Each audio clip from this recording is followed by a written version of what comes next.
Here are some quick tips to improve your Facebook group and make it more engaging. First is to choose a name that stands out and is searchable. We quickly thought about this in the last lecture, but here's an example. For each of these tips, I'm going to show you a case study of why this is a good tip.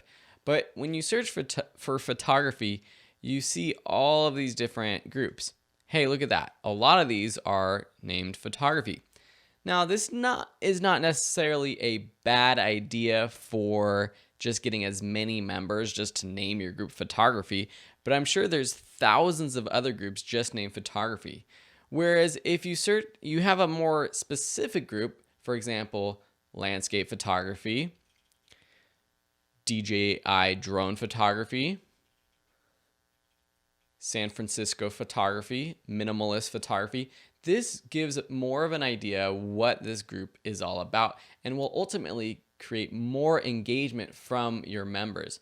Yes, a lot of people love photography and a general photography group might be good, but I'll bet you that most of these more specific groups get more engagement from the people following the group. And this follows the pattern of growing your audience. I would much rather have 1,000 true fans in my Facebook group than 10,000 people, but no one actually engages. Our second tip is to have and enforce group guidelines. I also mentioned this before, but specifically if you want people to not post spam messages, or if there's specific types of things you don't want people to post, have that in your course description. Here's an example of Nick Loper's Side Hustle Nation. He has a podcast that I really like, and his pin post actually is the welcome, but it also includes the rules of the group. You can see that in the description. He just has a very short one-sentence description, which is nice, and it's perfect right there. And I actually like how he uses the pin post to have the rules, because anyone that comes to his page, this is what appears on the top, and this is much more eye-catching than the description over here. A lot of people won't even read the description, so they won't even find the rules. Not only that, he goes a little bit further and he uses an image to explain the rules, and he makes it a little bit funny with some spam. So he's doing a lot of good things right here, but the thought about enforcing the rules is important too, because if you let it get away and people start spamming, people are going to leave that group. They're going to stop getting notifications for the group. So as soon as you start your group, make sure you enforce the rules. Our next tip is to welcome new members.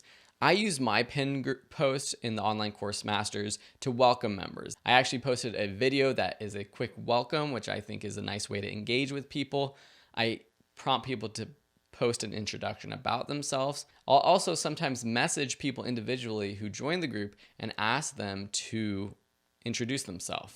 One other thing I do to welcome members is every couple weeks or so, I'll create a welcome announcement, and I'll welcome everyone. I'll tag people who are new, and I'll put together a little graphic or something and welcome them to the group. So it's not just the same thing that people are welcome from the welcome pin post or something like that, but this creates a little bit more engagement with new members. And the more you can get new members excited about the group, the longer they'll be engaged and the more engaging your group will be overall. Of course, you should be sharing resources with your group. And the point I want to drive home is that it doesn't necessarily have to be your own content.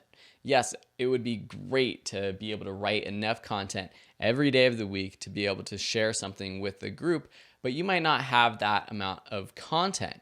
You can use previous content, and I love doing sort of the Throwback Thursday thing where I share an older resource that I put out maybe even years ago to kind of refresh that content. But if someone else has put something out that you think your students or your group members would like, post it to your group. Here's an example of me sharing Scott Duffy. Shout out to another great instructor. He wrote a great article about online courses. And so that's why I shared it with my group. So you can find resources all over the place. And this, again, it's not just for online course creators. This could be for any type of group.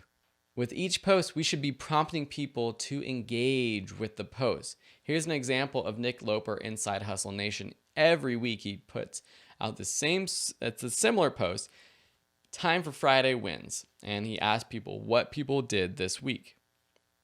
It's one of the posts that gets the most engagement. You can see here 43 comments. The photo or whatever he posts with it is different every week. It's not always the same. And so you can switch it up, but whenever you post, and it doesn't necessarily have to be just once a week, but with most of your posts, you should be prompting people to engage. Ask them a question, ask them to share their own thoughts about whatever you're posting. Our next tip is to use visual content within your posts. I would argue that adding a photo or something visual to every post makes it more engaging.